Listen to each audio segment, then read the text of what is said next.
नमस्कार। आज हम एक दिलचस्प विषय पर बात कर रहे हैं, बहरीन और सनातन संस्कृति। इनके प्राचीन जुड़ाव क्या थे और फिर रास्ते अलग कैसे हुए? हाँ, नमस्कार। हमारे पास एक काफ़ी गहरा तुलनात्मक अध्ययन है जो बहरीन के इतिहास को देखता है।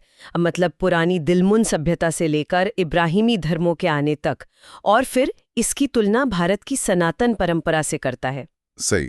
और हमारा मकसद है कि हम समझें कि इन दो पुरानी दुनियाओं में क्या समानताएं थीं, क्या अलग था और वक्त के साथ इनके विश्वास कैसे बदले। बिल्कुल। और देखिए, ये सिर्फ विश्वासों की बात नहीं है, हम ठोस संबंधों की भी बात कर रहे हैं।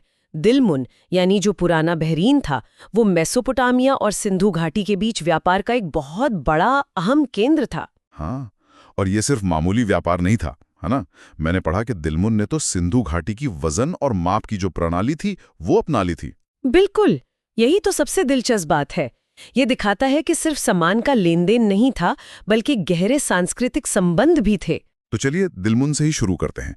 वो जो कलात अल बहरीन है, उसकी राजधानी, उसके बारे में कुछ बताइए। हाँ, कलात अल बहरीन ये आज यूनेस्को वर्ल्ड हेरिटेज साइट है। ये दिलमुन की राजधानी भी थी और उनका बंदरगाह भी।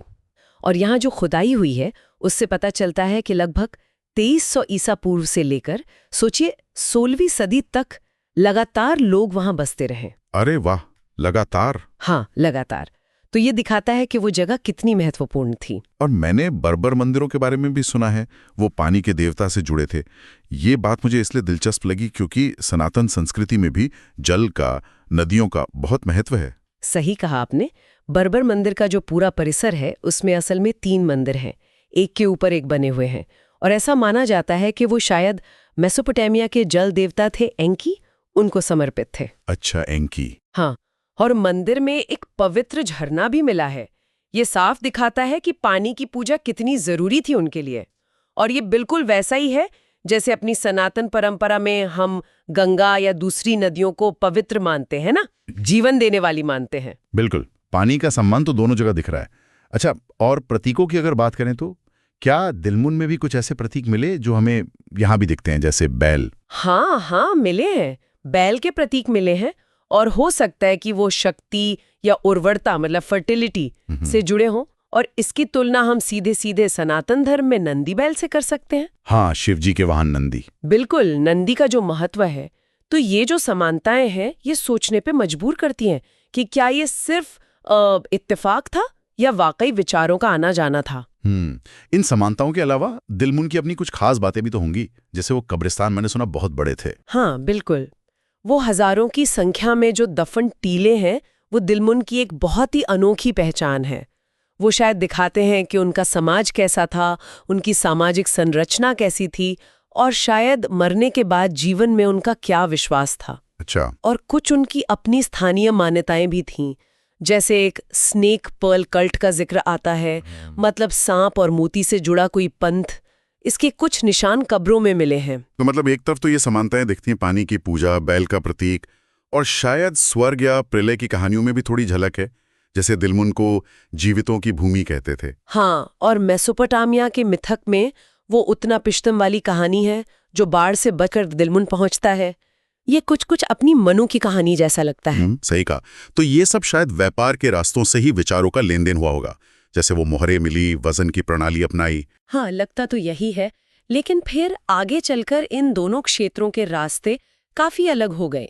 सनातन परंपरा को देखें तो वो काफी हद तक निरंतर चलती रही, विकसित होती रही।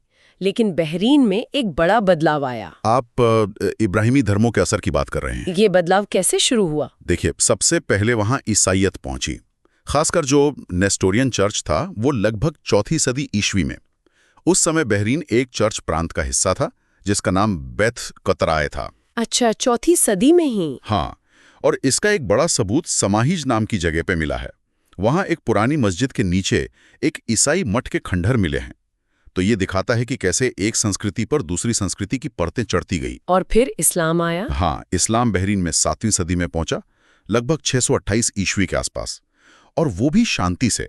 पैगंबर मोहम्मद के दूत वहां गए थे, और वहां के जो शासक थे अल मुंजिर इब्न सावा अल तमीमी, उन्होंने इस्लाम अपना लिया। अच्छा, शासक ने ही अपना लिया। मानी जाती हैं, हालांकि आज जो ढांचा है वो बाद का है। और फिर बाद में वहाँ शिया प्रभाव भी काफी मजबूत हुआ, जैसे करमातियन आंदोलन का दौर था। तो ये जो सारी अलग अलग परतें हैं, हाँ, इनका असर आज के बहरीन पर कैसे दिखता है? आज बहरीन एक मुस्लिम बहुल देश है जहाँ शिया और सुन्नी दोनों समुदाय हैं, लेकिन साथ ही वहाँ ईसाई, हिंदू और यहूदी अल्पसंख्यक भी रहते हैं और हमेशा से रहे हैं। हाँ, मैंने मनामा के मंदिर के बारे में सुना है। बिल्कुल, मनामा में एक बहुत पुराना श्री कृष्ण मंदिर है और एक यहूदी सिनेगॉग भी है। ये सब दिखाता है कि बहरीन का इतिहास कितना मिला जुला, कितना स्तरित रहा है, और ये इस बात का सबूत है कि वो पुराने जमाने से ही संस्कृतियों और व्यापार का एक चौराहा रहा है। तो कुल मिलाकर हमने देखा कि कैसे दिलमुन यानी बहरीन और सनातन संस्कृति की जड़ें कहीं ना कहीं मिली हुई थीं, व्यापार से, प्रतीकों से। लेकिन फिर इब्राहिमी धर्मों का प्रभाव और शायद उसकी भौगोलिक स्थिति ने बहरीन को एक अलग रास्ते पर डाल दिया, जबकि सनातन परंपरा अपनी निरंतरता में आगे बढ़ती रही। बिल्कुल, और इन प्राचीन संबंधों को समझना हमें मानव संस्कृति, व्यापार और विश्वास के जो बड़े पैटर्न हैं उनको समझने में मदद करता है। कैसे सभ्यताएं एक दूसरे पर असर डालती हैं और वक्त के साथ बदल जाती हैं। ये वाकई सोचने वाली बात है, और ये एक सवाल भी छोड़ जाता है कि किसी सभ्यता की पहचान पर उसकी भौगोलिक स्थिति, जैसे बहरीन का एक चौराहा होना, कितना असर डालती है, खासकर उन सभ्यताओं के मुकाबले जिनकी जड़ें शायद एक ही जगह ज्यादा गहरी और स्थिर रही हों। हाँ, और ये जो विचार है कि कुछ संस्कृतियों में हमें परतें दिखती हैं और कुछ में निरंतरता, इसके आज की दुनिया के लिए क्या मायने हैं, ये एक सवाल है जिस पर हमारे श्रोता सोच सकते हैं। धन्यवाद।